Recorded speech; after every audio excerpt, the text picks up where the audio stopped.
জায়গা সব জায়গা আমাদের চাপ গেছে। বেঙ্গলে স্যার অ্যাকচুয়ালি 4 বছর তো আসছিল না, এই জন্য আমরা কিছু করতে পারিনি। এটাতে কোনো ফিল্ম লাগছে না কি আমার ব্যাংকে মানে বেসিক্যালি একটা কথা বলুন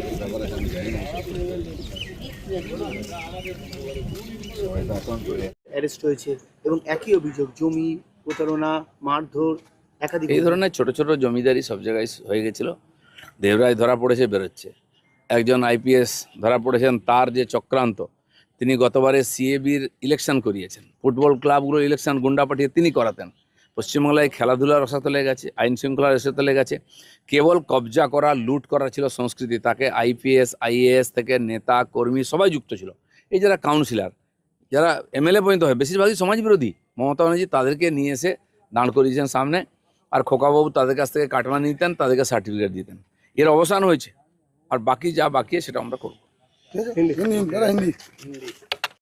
সেপ্টেম্বর মাসের 21 তারিখে বিরোধী দলনেতা থাকাকালীন ভবানীপুরের একটি জায়গায় গিয়ে শুভেন্দু অধিকারী বলেছিলেন, আমরা যদি ক্ষমতায় আসি তাহলে যোগী আদিত্যনাথ এবং হেমন্ত বিশ্ব শর্মার লাইনে সকালে জমা, বিকেলে খরচ, কাল খরচ হয়ে যাবে। দেখুন, এনকাউন্টার হয়েছে পশ্চিমবাংলায় সম্ভবত প্রথমবার, নকশাল আমলে হতো। আমরাও এনকাউন্টার করতে চাই না, কিন্তু তখন যখন ইউপি বিহার এনকাউন্টার হচ্ছিল, আজ সেখানকার মানুষ শান্তিতে আছেন, তখন এখানকার যারা সরকার ছিল টিএমসি, আমরা এনকাউন্টার চাই না বলতে বলতে সমস্ত দুষ্কৃতকারীদেরকে মাথায় তুলেছিল। তাই আজকে ওই অপকর্মগুলো হচ্ছে। পশ্চিমবাংলার পুলিশও চাইলে সব কিছু করতে পারে, এটা আমরা ভুলে গেছিলাম। সেজন্য পুলিশ হিম্মত করেছে, মানুষের আশা আকাঙ্ক্ষাকে সামনে রেখে। আর অপরাধের ব্যাপারে জিরো টলারেন্স, এটা আমরা বলেছি। এটা যেমন 24 ঘন্টার মধ্যে অপরাধীদের ধরেও নিয়েছে, আর যখন পালাবার চেষ্টা করেছে, উৎপাত করেছে, তার উপরে গুলি চালাতেও দ্বিধাবোধ করেনি। সেজন্য অপরাধ দমনে পুলিশের হাত কাঁপবে না, সরকার পিছিয়ে যাবে না, এটা প্রমাণ হয়েছে। এবং মুখ্যমন্ত্রী হিসাবেও শুভেন্দু অধিকারী দেখিয়েছেন যে নিজে স্পটে দাঁড়িয়ে কি করে আইন শৃঙ্খলাকে ঠিক করতে হয়। সরকার যেমন বিরোধীরা ফটো তুলতে গেছেন, এবং সরকারের মুখ্যমন্ত্রী মন্ত্রীরাও গিয়ে স্পটে পৌঁছে সাধারণ মানুষ সহ আন্দোলনকারী থেকে পীড়িতার পরিবার সবার সঙ্গে কথা বলেছেন। একটা সরকারের এটাই হওয়া উচিত। অপরাধ বেড়ে যাচ্ছে দুনিয়াতে, রাতারাতি বন্ধ হবে না, কিন্তু সরকার যদি সচেষ্ট হয় অনেক কিছু হতে পারে। সেটা বিহার ইউপিতে আমরা দেখিয়েছিলাম। আজ পশ্চিমবাংলায় সেই পিরিয়ডটা শুরু হয়েছে। মায়ের থেকে মাসির দরদ বেশি। নির্যাতিতার বাবা, নির্যাতিতার মা, যাকে এনকাউন্টার করা হয়েছে তার মা, তার বউ, তারা বলছে আমাদের কোনো আপত্তি নেই, এরকমই ছিল, যা হয়েছে ঠিক হয়েছে। প্রতিবাদ করলো কারা? বিকাশ রঞ্জন ভট্টাচার্য, উপাসনা চৌধুরী, মমতা ব্যানার্জি, গর্গ চ্যাটার্জি। আমি বলবো, এই যে নামগুলো বললেন না, বুদ্ধিজীবী নাম, এরা সমাজ বিরোধী।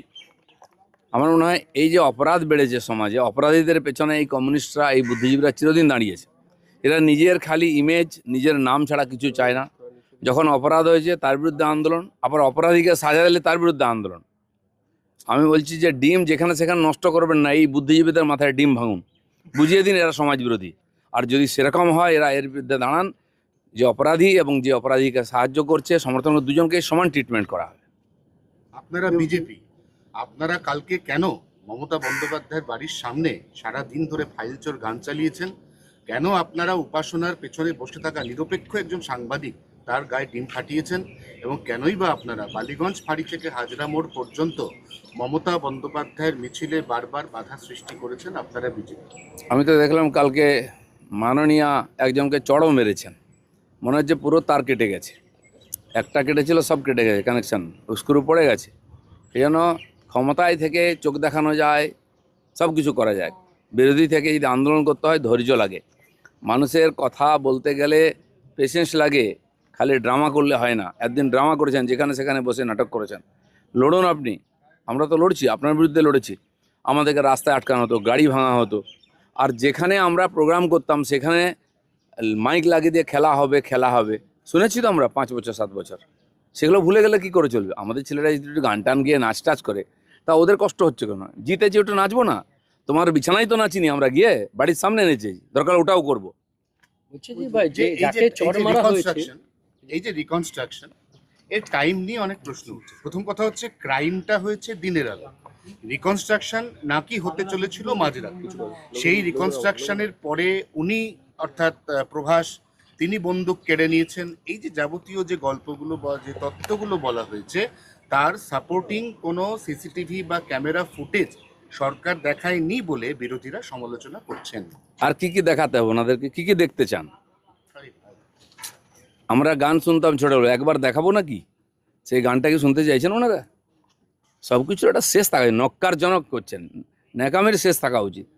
মাঠের মাধ্যমে করতে গেছে, ওখানে সিসিটিভি ক্যামেরা, ওখানে ভিডিও রেকর্ডিং থাকে নাকি? পুলিশ যখন নিয়ে যায় অপরাধীকে, অপরাধী সাজা পেয়েছে, বাকিরাও পাবে, তাতে খুশি নন ওনারা? কী চাইছিলেন?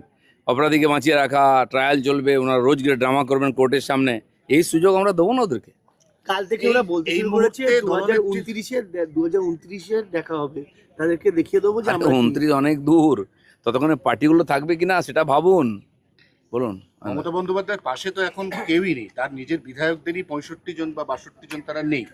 এই অবস্থায় মমতা বন্দ্যোপাধ্যায়ের পাশে এখনো একনিষ্ঠ যে সমস্ত কর্মীরা রয়েছেন তার মধ্যে একজন বর্ষিয়ান কর্মী, আমার মতো টাকমাথা চশমা পরা, তাকে মমতা বন্দ্যোপাধ্যায় কালকে প্রকাশ্যে থাপ্পড় মারছেন।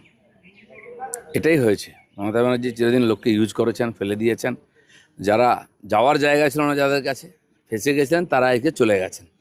প্রকাশ্য তো দেখলো মানুষ যে ওনার ধৈর্য সংযম কি। চিরদিন ড্রামা করে চালিয়ে গেছেন, মানুষের কাছে বিকল্প ছিল না। সিপিএমকে লোকে বহিষ্কার করেছিল, তাই বাধ্য হয়ে ওই ছাই ফেলতে ভাঙাগুলো চলছিল। আজ বিজেপির মতো বিকল্প মানুষ পেয়েছে, তাই পিছনে তাকাবে না কেউ।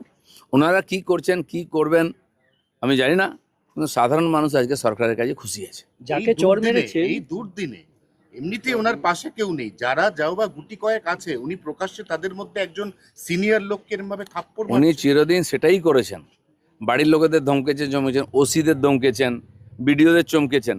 আর বড় বড় নেতারা, মন্ত্রীরা, সেক্রেটারি যে লুট করেছেন, কজনকে সাজা দিয়েছেন, তাদেরকে নিজের কাছে রেখেছেন। এমনকি সিপিএম আমলে তার কর্মীদের উপরে যারা গুলি চালিয়েছিল তাদেরকে খুব কাছের লোক করে নিয়েছেন উনি। সেটা তার পার্টি লোকে কমপ্লেন করতো, সাধারণ মানুষও করতো। সেসব চলে গেছে, সে চ্যাপ্টার ক্লোজ হয়ে গেছে। যাকে চর মেরেছেন তিনি কর্মী, সন্তান তুল্য বলছেন কুণাল ঘোষ। হ্যাঁ, সন্তানকে রাস্তার মাঝখানে লোকে চড় মারে নাকি? কুণাল ঘোষের ভাষণ যদি কেউ শোনে, আর কুণাল ঘোষের ডায়লগের জন্য আজকে টিএমসির দুরবস্থা হয়েছে। শকুনির অভিনয় করেছেন উনি, চিরদিন শেষ করে দিয়েছেন কৌরব বংশকে। এই চটটা যদি আজ থেকে অন্তত বছর 5 আগে ঠিক একজনের গালে মারা হতো, তাহলে দলটাও ভাঙতো না, শুভেন্দুবাবুও দল ছেড়ে বেরোতেন না, আজ তিনি বিজেপির মুখ্যমন্ত্রী হতেন না, এটা অনেকে বলছে। দেখুন, সব জিনিস একটা সময় থাকে, কে কাকে চড় মারবে, কি করবে। এখন তো ডিম মারা হচ্ছে, তো ইতিহাস কাউকে ক্ষমা করে না। সাধারণ মানুষের ধৈর্যের ভান বেগেছে, তারা সবাইকে যোগ্য দিয়ে দিচ্ছেন জবাব। আমরা সরকার মানুষ আশীর্বাদ করে বসিয়েছে, আমরা সামনে তাকিয়ে মানুষকে জাস্টিস দেওয়ার চেষ্টা করছি, উন্নয়নের সাথ দিচ্ছি, তো মানুষ খুশি। এই ধরনের ছোটোখাটো ঘটনা গ্রামে বা শহরে হবে, বহু বছর ধরে এই ঘটনা চলছে। আর আইন শৃঙ্খলা কি লোকে ভুলে গেছে 50 বছর ধরে, সেজন্য বহু মানুষের অভ্যাস হয়ে গেছে যা কিছু করার, সেটা আনতে একটু সময় লাগবে। আমি সাধারণ মানুষকে ধৈর্য রাখতে বলবো, সরকারের উপরে বিশ্বাস রাখতে বলবো। শেষ প্রশ্ন, ডাবগ্রাম ফুলবাড়ি এলাকা, ক্লাস 11-এর একজন ছাত্র, ক্লাসরুমের ভেতর মুখ্যমন্ত্রীর একটি ছবিকে কেন্দ্র করে বেনজির কুরুচিকর ভাষা এবং তার মাকে আক্রমণ করার পর তাকে যখন পুলিশ অ্যারেস্ট করে তখন তাকে সাফিসিয়েন্ট ডিম থেরাপি দেওয়া হয় গতকাল সন্ধ্যায়। না না, দেখুন, আমার তো মনে হয় আমি সেটা বলেছি, অনেকে ভাবছেন যে উল্টো বলছি। বাঙালি সমাজ যে এতদিন পরে, বহুদিন পরে ইনোভেশন করেছে, একটা আবিষ্কার।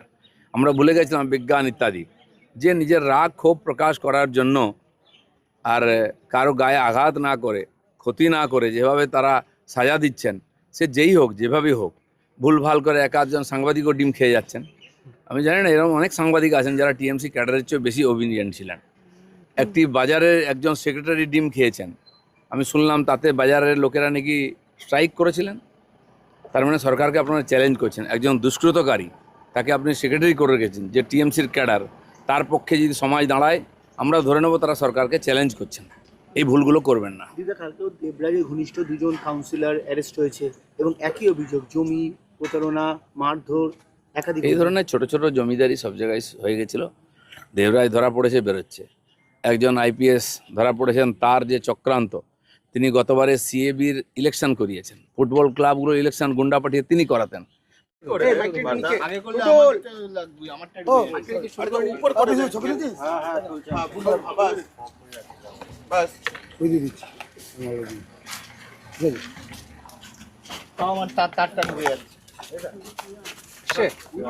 और ভিতরে